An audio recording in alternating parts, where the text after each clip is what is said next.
good evening and welcome to VOS TV Weekly Magazine. I am Dorothea Okoduga. We kickstart the weekly bulletin with President Bola Ahmed Tinubu's state visit to Saint Lucia, where he was conferred with the country's highest national honor, Knight Commander of the Order of Saint Lucia, in recognition of his efforts in strengthening the existing historical and cultural bonds between Africa and the Caribbean. Gift Wenwu tells us more. President Bola Tinubu has been awarded the Knight Commander of the Order of Saint Lucia, the nation's highest honor, during a state banquet held in his honor. The ceremony took place as part of his two-nation diplomatic tour of Saint Lucia and Brazil, which commenced on Sunday. Earlier in the day, Tinubu formally established diplomatic ties between Nigeria and Saint Lucia, marking a new chapter in bilateral relations between the two countries. During his address to the Saint Lucian Bicameral Parliament, President Tinubu proposed the creation of a joint commission on political consultation agreement aimed at deepening structured cooperation within the Organization of Eastern Caribbean States. He also announced full scholarship opportunities for the Organization of Eastern Caribbean States students, a move designed to foster cultural exchange and reinforce Nigeria's commitment to stronger regional partnerships in the Caribbean. Ready to actualize our dreams of getting closer to facilitate, business opportunities, education opportunity, capacity building, and look at other areas of agriculture and food security. We can easily do that by having, a working commission. And we don't have to look farther away. Gift Wenwu reporting for VOS TV Benin. Also in the course of the week, former Vice President Atiku Abubakar, the 2023 Labour Party presidential candidate Peter Obi, and other top political bigwigs from across party divides officially adopted the African Democratic Congress as the platform to champion President Bola Tinubu's defeat in the 2027 election. The top politicians on Wednesday unveiled the ADC coalition members at Yaradua Center in Abuja. Former President of the Senate, David Mark, and former Governor of Osun State, Rauf Aregbesola, were announced as the interim national chairman and secretary of the party, respectively.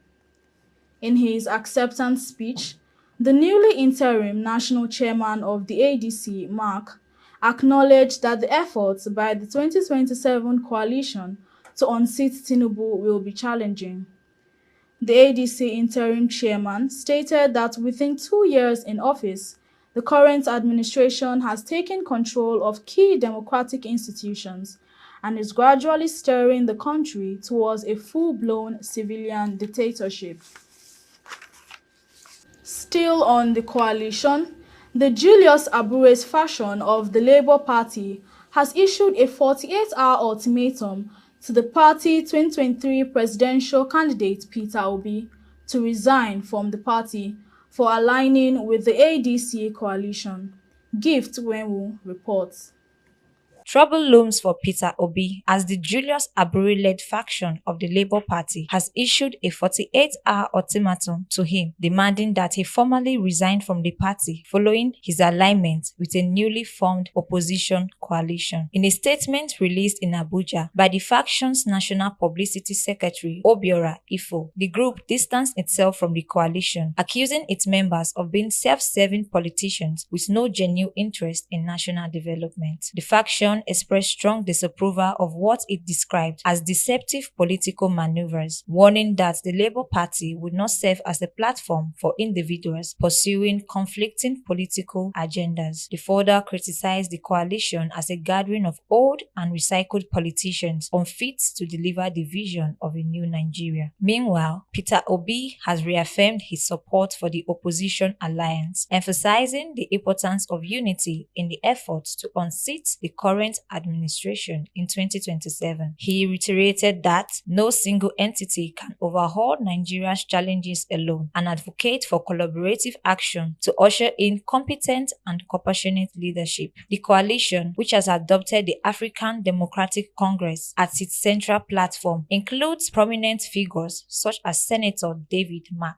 and former Governor Rauf Aregbesola in key leadership roles. Obi described the move as a product of deep reflection on Nigeria's current state, expressing confidence that collective action is essential to ending poverty, insecurity, and misgovernance. Gift Nwiwu reporting for VOS TV Benin. In a swift reaction, the Minister of the Federal Capital Territory, Nyesom Wike, described the members of the ADC coalition group as a gang of failed politicians. Jude Aweke completes the report. You are talking about coalition. What's the coalition? Minister of the FCT Nyesom Wike briefed press on the heels of the anti-Tinubu coalition, which recently took over the structure of the African Democratic Congress (ADC) to unseat the president in 2027. Opposition has even decimated themselves. Wike describes them as a gang of failed and inspired politicians who, according to him, have nothing to offer to Nigerians. David Mark, the daughter, in his federal constituency, won under APC. David Mark lost as a PDP leader.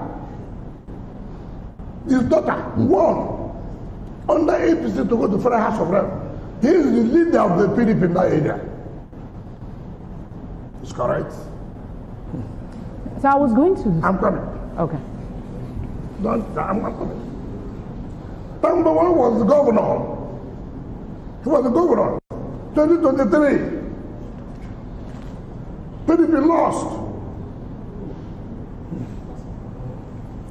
What does he show? What does he show? The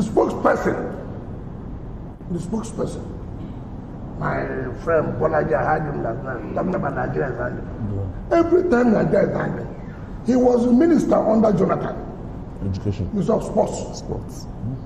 Youth. He left and joined his leaders, Saki, to go to APC. Is correct?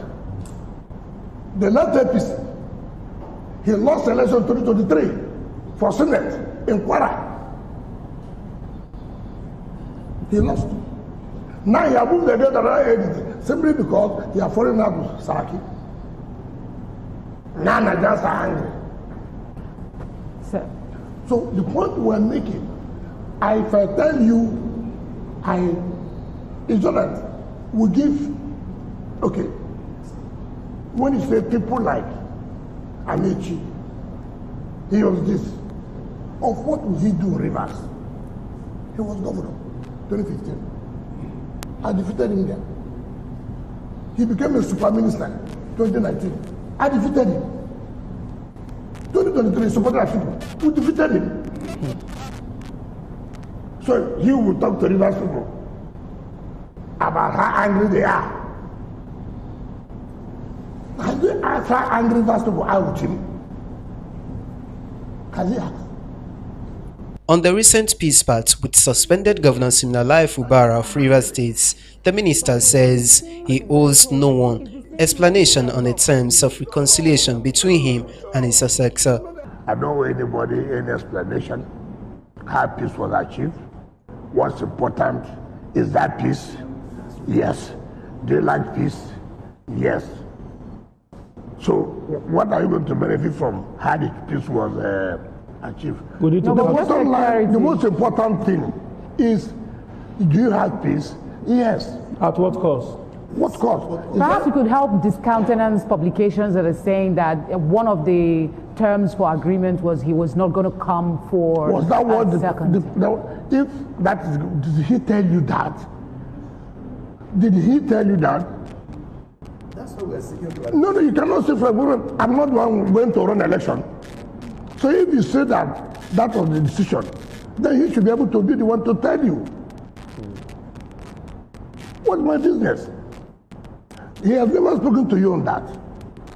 You are the ones who are promoting disunity. making money for your stations.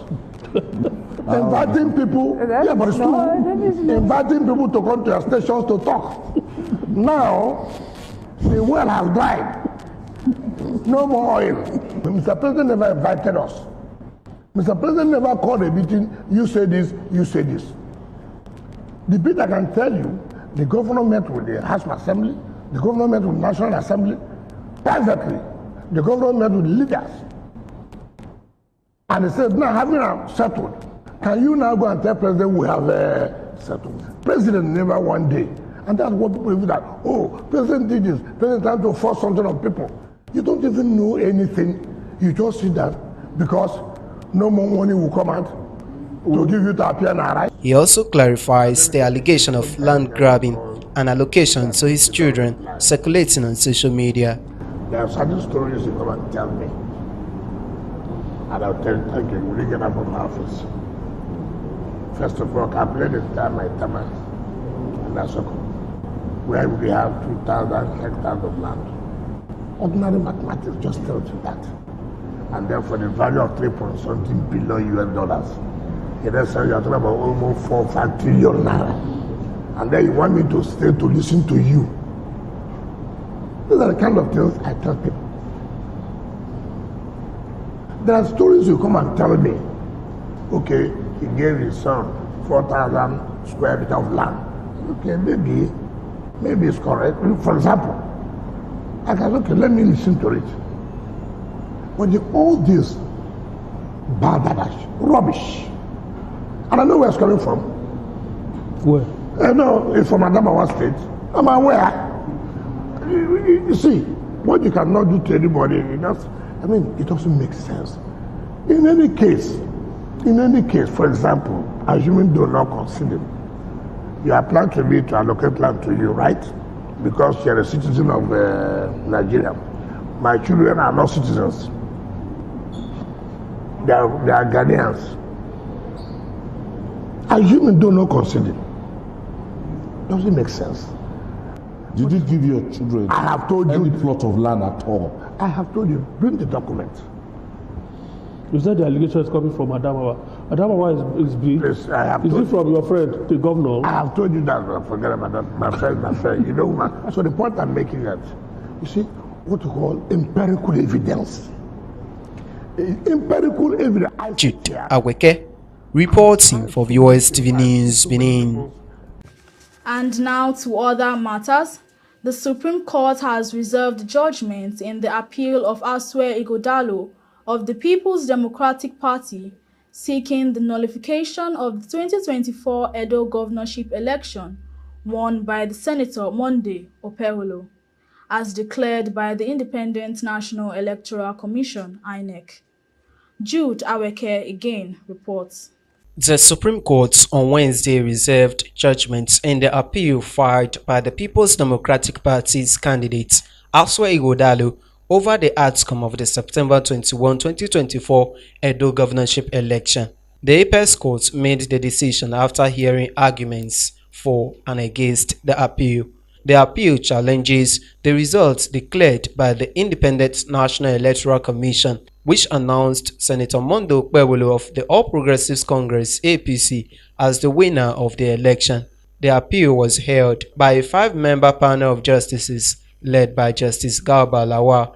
Ighodalo's legal team, led by Senior Advocate of Nigeria Ken Mozia, asked the court to overturn the judgments of the lower courts, which upheld INEC's declaration of Governor Monday Okpebholo as the winner of the election. During the hearing this Wednesday, INEC was represented by Kanu Agabi, who urged the Supreme Court to dismiss the appeal. He argued that the PDP and Ighodalo described the election as illegal and could not ask to be declared winners of the same election. Agabi told the court that Ighodalo and the PDP were inconsistent in their case and urged the judges to reject their claims. Okpebholo's counsel, Onyenche Ikpeazu, and APC's counsel, Emmanuel Okala, also asked the court to dismiss the appeal. After listening to all arguments, Justice Lawal said the date for the final judgment would be communicated to the parties. In the final result announced by INEC, Okpebholo polled 291,667 votes, while Aso Ighodalo scored 247,655 votes. Jude Aweke, reporting for Viewers TV News, Benin. The Edo State government, led by Governor Monday Opeholo, has reiterated its commitment to capacity building and education empowerment for youth to thrive in the state. This was the maiden Youth Impact Forum, organized by the state government in Benin City, the state capital. Chinaza Chineke reports. A convergence of young minds from different parts of Edo State at the Victor Owaifo Creative Hall, Benin City. The event, at the instance of the state government, is the Youth Impact Forum, themed Empowered Youth, Transformed Future.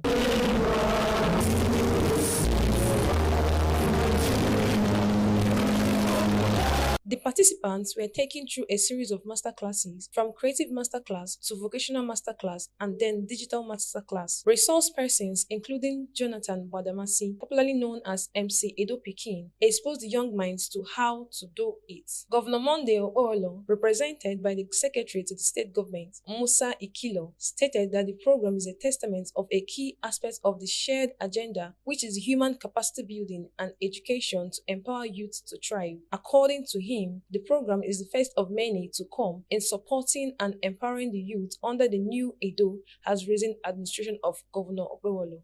We want to state that as a government, we have very strong inclination towards empowering our youth and ensuring that we give them the necessary tools and create the enabling environment for them to thrive. And this program today is a testament to a key aspect of our SHINE agenda, which is human capacity building, education. So practically we are trying to empower our youth so that they go out there and make great things happen. This is going to be the beginning of several other initiatives to come. Stakeholders at the event urged the youth to eschew unwholesome practices and pursue their dreams for a better tomorrow. And so you must develop yourself. You must develop your character. You must develop what you carry to be able to achieve what you want to achieve. Let's shun all forms of violence, cultism, rape, internet fraud, and promote a culture of peace and development. If you look at the photograph of the sacred park, it is clearly stated that smoking seriously harms you and others around you. We have information. We can take advantage of data as a powerful tool to begin to understand the problems of young people better. So every day you need to show up as the best version of yourself. The team lead and brain behind the Youth Impact Forum, Mr. Kizito Weolo, announced a total of 10 hackathon finalists selected from over 1,000 applicants. 5 out of the 10 emerged in Best Outstanding Youth-Led Business Ideas and got a 2 million naira grant each, while the other 5 finalists also smiled home with the sum of 1 million naira each at the instance of the CEO of Tetracore Energy, Kunle Williams. Out of these 10 people, 5 of them are going to be going home with 2 million naira each today. Who is the founder and CEO of Tetracore Energy Group. We have the first 5 that are winning 10 million naira, and Kunle Williams has said he's going to support the other 5 with 1 million naira each. Finalist interviews. I feel very excited and I feel very grateful to the Edo State government. By God's grace, I made the top 10. Monday, that was 2 days ago, so they did not actually tell us who, but we actually pitched, and after the incubation there was a panel discussion section on the team from hustle to scale with Dr. Enahoro Oka, Juliet Nsika, Oladapo Shegun as the panelist, while Suleiman Alede was the moderator. What was that pivotal moment for you, or turning point that helped your business It is in the midst of what you're doing that people will see that you need capital and then invest in you. But if you've not started, what are we going to invest in? So it's like an unfair advantage that you develop from practice and just staying resilient and continuing to do it. That just happens for you. So university and got into seeking for jobs in the labor market. The participants described the event as impactful, insightful, and a push in the right direction. I would love to say that this is a really, really insightful event, especially the part where this lady, I don't remember her name, she talked about how data-driven analytics can help you build, like, if you have like a dream or you have something you want to build, like with data, you'll be able to build them. Also, when the co-founder of Bamboo talked, she also said a lot of insightful things. The whole session was so insightful. Yes, I've learned a lot, and one of the things that I have held on to is to be resilient. I should be creative. I should start small and grow big. When you want to do any business, as a youth, you understand, when you give up on yourself, the world will give up on you. That's just one basic, that's the term or the phrase I will use. So I will tell it to the youth, go out there and get something to do. Do not look at the negative part of it. Do not look at what people will say. Do not look at the fact that you may not also succeed. But look at it as a stepping stone for yourself to be able to move further in anything that you do. I think this is the best concept that wherever have they been in. You have to do with innovation and development of the youth. And it's a meaningful impact here. We have getting a lot of skills and a lot of knowledge on how to build business and how to build your personal life too. I've learned that you have to really be consistent in making that mark of your unique contribution. Yes, you're doing it differently, but don't just do it and pause and be checking if you're doing it like someone else. Yes, I actually got an impact from this meeting, especially listening to when these panelists were talking. The CEO of God is Good Mobility said a lot of things that were actually impactful to me. For me, who is a young entrepreneur who have a business, I have learned a lot of things that I know that I can definitely implement. Absolutely, I feel like they were already doing it. They just needed somebody to remind them again, right? That they're doing the right thing and they need to continue doing it, and they're not, on the wrong path or whatever. And that's kind of what we've done here today. Keep going, don't stop. I love the energy. The love here is massive. If you use that same energy to do your own thing and your own business and focus on yourself and you don't give up, I think everyone is going to be fine. Chinaza Chineke reporting for Viewers TV, Benin City. And now we conclude the weekly bulletin on a sad note. Liverpool and Portugal star Diogo Jota lost his life on Thursday in a fatal car crash in Spain. Dennis Ubudien reports that his brother Andre Silva also died in the accident.